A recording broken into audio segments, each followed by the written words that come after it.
Qu'est-ce que le judaïsme? La causerie numéro 1.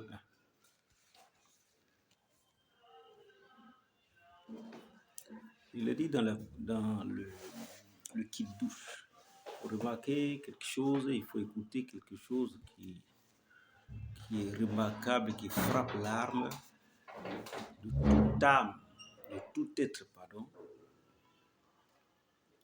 Il est écrit dans Ésaïe 58, verset 13 au verset 14. Si tu évites à tes pieds de violer le Shabbat en faisant tes affaires à mon jour sacré, point virgule. Si tu dormes le Shabbat, délice, honoré pour toute la sainteté de l'Éternel, si tu honores en ne vaquant pas à tes affaires, en ne recherchant pas tes occasions ou en ne faisant pas de discours profanes, tu te délecteras de l'Éternel. Il te hissera au sommet du monde. Il te nourrira et il te nourrira de l'héritage de Yaakov, ton père. Oui, c'est la bouche de l'Éternel qui parle. Je continue. Les enfants d'Israël observeront le Shabbat en faisant pour toutes les générations une alliance éternelle. Entre moi et les enfants d'Israël, ce sera un signe éternel, car en 6 jours l'Éternel a fait les cieux et la terre, et le 7e jour, il a cessé son œuvre et s'est retiré en lui-même. C'est pourquoi l'Éternel bénit le jour du Shabbat et le sanctifie. C'est à partir de là qu'on soulève le verre de vin débordant et qu'on dit Savri Mahanan. Et le peuple ou l'assemblée dit le Chaim. Savri Mahanan, qui veut dire avec vous, votre permission, maître. Et puis le peuple dit pour la vie. Le Chaim pour la vie. Pour nos vies. Pour nos vies. Il est dit, pour terminer, la prière réellement du divin, Baruch atah Adonai Eloheinu melech haolam boré peri hagefen. Sois béni, Éternel, notre Dieu, roi du monde, créateur du fruit de la vigne. Et on voit au moins les 2 tiers. On écoute bien le fond de ces versets, ces principes qu'Hachem a donnés à l'humanité. On appelle ça le Kiddush. C'est la prière d'introduction donc de la nourriture, si on peut ainsi parler. Mais ces versets, ces phrases sont très fortes. Elles sont fortes. Fortes dans le sens de comprendre, méditer et savoir de quoi il s'agit. Quand on parle du judaïsme, c'est pourquoi je parle de ma causerie. Le judaïsme, il y a 2 groupes de personnes. Je dirais même 3 groupes de personnes. Le premier groupe, c'est des gens qui cherchent à connaître, à s'engager véritablement dans la vérité, qui courent dans tous les sens pour savoir de quoi il s'agit. Et où est-ce qu'on pratique le judaïsme. Il court dans tous les sens. Mais le judaïsme est rare. Pourquoi? Parce que nul ne peut être si bête pour voir de l'or et crier dans tout son village pour dire que j'ai vu l'or quelque part. Venez voir ramasser. Chacun cherche son or dans une discrétion totale et dans un silence total. C'est pareil pour quelqu'un qui a un projet et ne parle à personne. Vous comprenez? Le journalisme est pareil. Nul ne peut exposer. C'est nous, comme ça, qui exposons souvent. Parce que nous sommes dans ce qu'on appelle la galoute du galoute.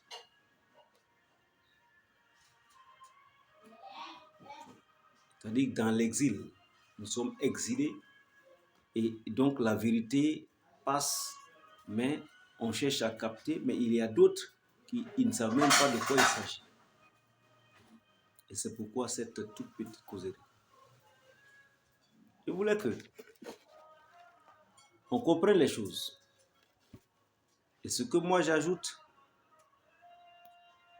c'est que le judaïsme, en réalité, ce nom énerve d'autres aussi, le deuxième groupe, qui eux, quand on dit judaïsme, ils ont déjà été égarés par ce qu'ils ont appris, que c'est démoniaque, c'est mystérieux, c'est un mystère, c'est diabolique. Donc, ils ont dit ces choses parce qu'il faut maximalement égarer les gens du chemin de la vérité. Ça, c'est le prototype des Romains. Et aussi ceux qui, n'est-ce pas, veulent avoir des milliers de fidèles et avoir des offrandes. Ils veulent manger dans la poche des autres. On appelle ça la nourriture de la honte. Le pain de la honte. Le pain qui ne sort pas de ta poche, quand ça sort de la poche de l'autre, et que c'est ce que toi tu guettes pour manger, on appelle ça pain de la honte. Vous comprenez? C'est pourquoi les offrandes, d'une manière très perverse, c'est du pain de la honte. Tu vas payer du pain. Alors, bien aimé, quand on parle du Shabbat, ici, quand on lisait tout à l'heure, on dit si tu évites à tes pieds de violer le Shabbat, c'est ce que vous avez compris. Mais ce n'est pas là que je vais en venir. Je veux parler du Shabbat, mais le Shabbat est un des maillons de l'engrenage du judaïsme. Je veux parler du judaïsme. Le judaïsme, c'est parce que simplement, notre patriarche Yehuda, qu'on appelle les Judas, un des fils du patriarche Yaakov, n'est-ce pas, a conservé la prière de ses ancêtres, Abraham ou Noé et leurs ancêtres. C'est la même pratique depuis la création. Mais en descendant, Moshe a récupéré et il a écrit les principes de la vie.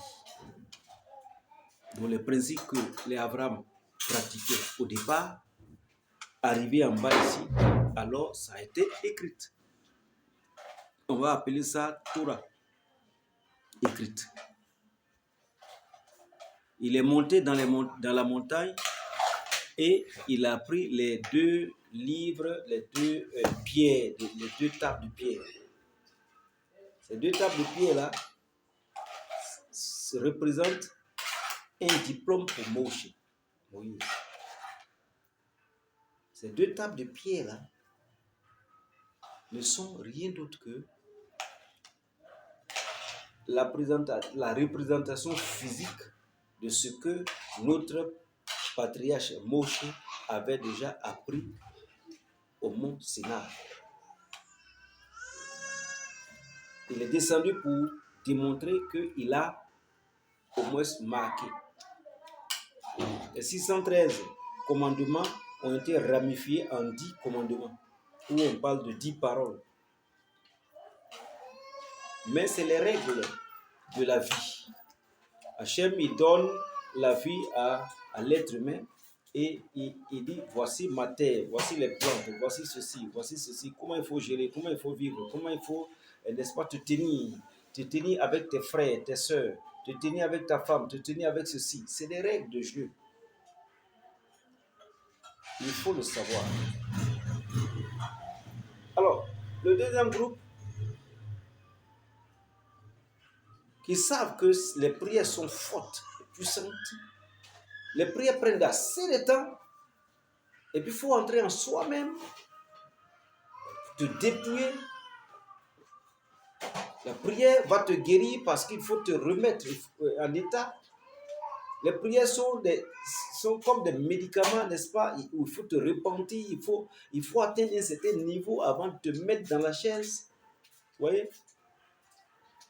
Ce n'est pas permis à tout le monde de venir au Shabbat. Il faut le dire.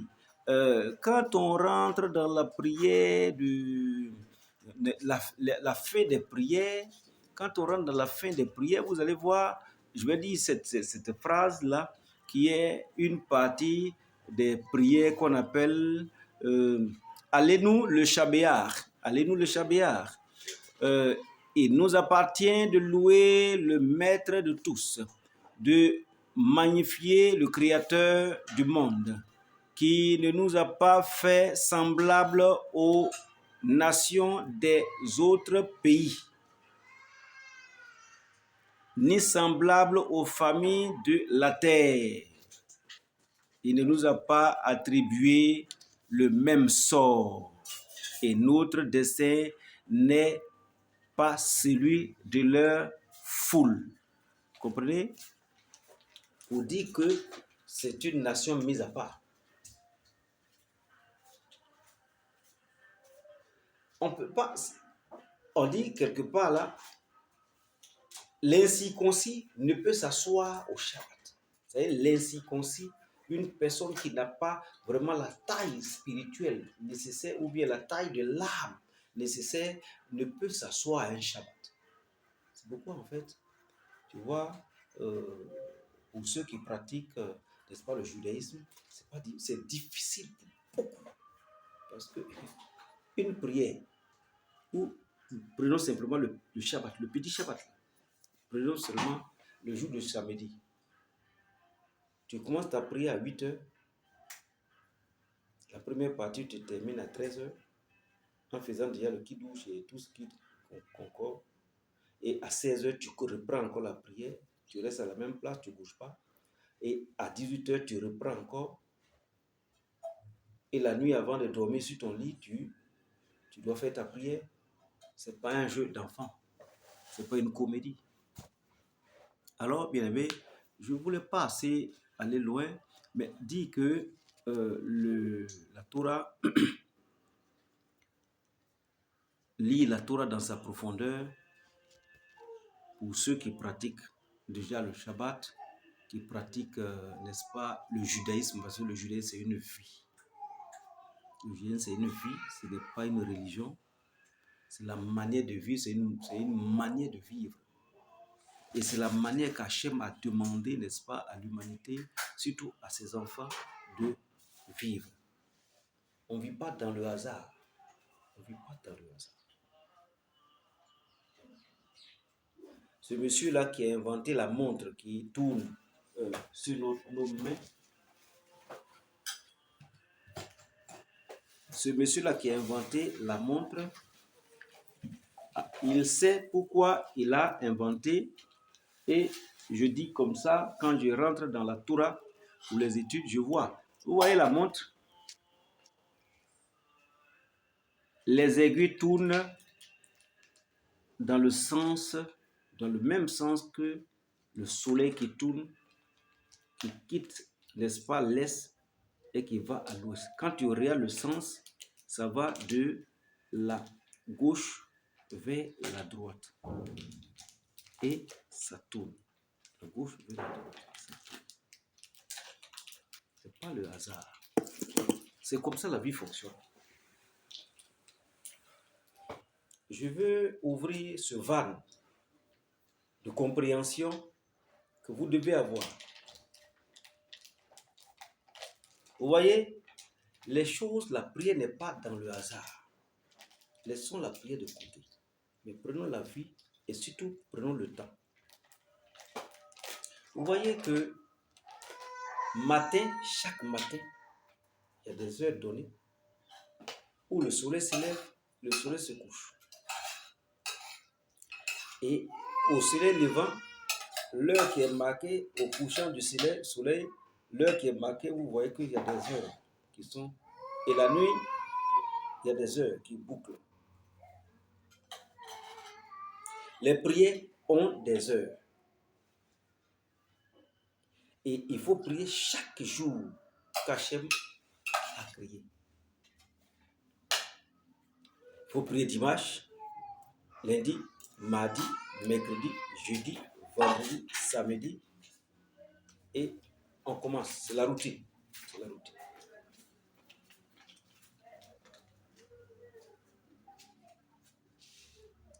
Et le Shabbat, il est particulier. Excusez-moi, il est particulier. Remarquez ça. Quittons ce volet. Rentrons dans la lecture et les enseignements.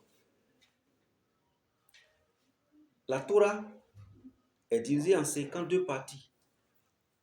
Il y a 52 parachutes centraux, je vais dire, et les autres parachutes qui viennent se griffer, c'est pour les fêtes et quelque chose, voilà, comme ça. C'est pas dans le hasard. Chaque parachat, c'est-à-dire chaque portion de la Torah qui est réservée, qu'on appelle parachat, ou bien je dirais le bloc de chapitre, le bloc de chapitre qui est réservé, n'est-ce pas, à chaque semaine. Et aussi divisé par bloc en 7 parties. Parce que la semaine a 7 jours. Ce qui signifie que chaque partie, c'est-à-dire chaque jour, a une portion dans la Bible ou dans la Torah.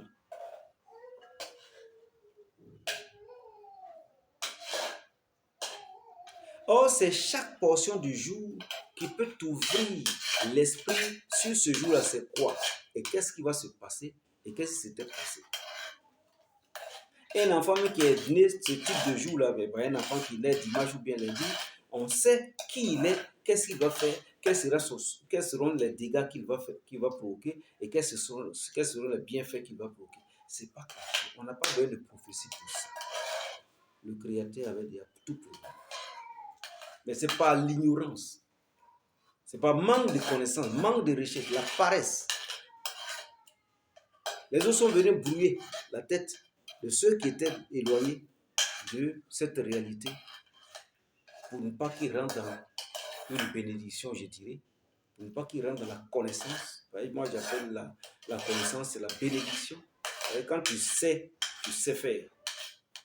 Et quand tu ne sais pas, tu ne peux pas savoir faire. Donc, tu es coincé, tu es bloqué, tu es étouffé, tu es fermé. Voici donc ce qu'il faut savoir et cette réalité qu'il faut mettre dans l'esprit.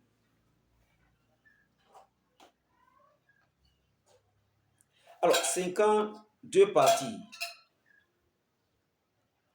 Ça, c'est ce que tu dois apprendre chaque jour. Si on revient un peu au niveau des prières, il y a les prières du jour, de chaque jour. Il y a les prières qui riment avec les fêtes, et les fêtes ne sont pas dans le hasard. Vous voyez que la semaine tourne. Dimanche va revenir, dimanche va revenir, dimanche va revenir. C'est en spirale, vous voyez, c'est en spirale. Et vous allez voir que, bien que les semaines, il y a 4 semaines dans le mois, les mois sont à 12, ils vont tourner aussi à leur tour. Ils vont tourner à leur tour, comme l'aiguille d'une montre. Et eux tous là, crée 12 mois, crée un an, une année. Et après, on nomme l'année pour dire que c'est l'an 2022. Après, on va aller à l'an 2023. L'an 2023, tout commence à zéro. À partir de Rosh Hashanah. À partir de Rosh Hashanah, tout commence à zéro. Tout commence à zéro. En fait, la vie, quand tu veux bien regarder, c'est comme la tour de Babel. Tour de Babel ou tour de Babel, n'est-ce pas? C'est exactement comme si, n'est-ce pas, on va, on revient, on va, on revient. Mais est-ce que Hachem est aussi si stupide pour recommencer tout à zéro? Qu'est-ce qui ne va pas encore dans notre tête pour comprendre que la vie est exactement comme, n'est-ce pas, l'escalier spiral, n'est-ce pas, des grands tours. C'est-à-dire quand tu veux monter à l'étage et que l'escalier est mis le côté extérieur et que tu dois faire tout chaque fois pour monter au premier palier, tu fais un tour d'escalier, tu arrives sur le palier et puis tu t'en vas, tandis que l'autre continue et ainsi de suite, l'autre continue. Mais quand tu es au sommet, que tu veux zoomer, que tu veux regarder, n'est-ce pas, l'escalier, tu vas voir que c'est sous forme de tour où l'escalier monte, ça monte, ça monte, ça monte, ça monte. C'est comme ça chaque jour. C'est-à-dire chaque niveau d'escalier est un jour. Chaque niveau d'escalier est un jour. Chaque niveau d'escalier est un jour. Et nous allons peut-être voir qu'on a 7 escaliers, par semaine, et chaque semaine tourne. Maintenant, pour qu'on puisse faire le tour de l'escalier pour remonter à un autre palier, on a déjà fait un an. Si on peut comprendre comme ça, on va comprendre le judaïsme. C'est-à-dire, Hachem veut que chaque jour tu t'améliores. Pourquoi il veut que tu t'améliores? Parce que tu n'es pas saint. Tu dois chercher la sainteté. Tu vas monter vers lui. C'est pourquoi il parle de tour de Babel. Tour de Babel, eux, quand on l'a créé, ils ont dit non, non, lui qui est en haut là, sa sainteté est grande, nous, on s'en fout des autres. Allez, on va monter jusqu'à lui nous-mêmes. Il dit non, non, allez-y partout dans le monde entier, publiez que j'existe. Comprenez? Voici donc comment est-ce qu'il faut comprendre. C'est ce qu'il faut comprendre. Monsieur, c'est ce qu'il faut comprendre. La prière des jours, de chaque jour, il faut les respecter. Respecte tes heures. Il y a 3 prières centrales. Oui, c'est ça, non, centrales, pardon. Les 3 prières centrales, prière du matin, Arvit, prière de l'après-midi, Mincha, et prière, je dis prière du matin, la prière du matin, et prière de l'après-midi, Mincha, et prière du soir, Arvit. N'est-ce pas? Si vous respectez ces 3 les prières-là, vous allez boucler le jour. Ça, c'est le jour. Avec vos enseignements que vous apprenez chaque fois. Votre paracha que vous étudiez. Le niveau du paracha que vous étudiez. Quand la semaine finit, le Shabbat clore, et puis c'est fini.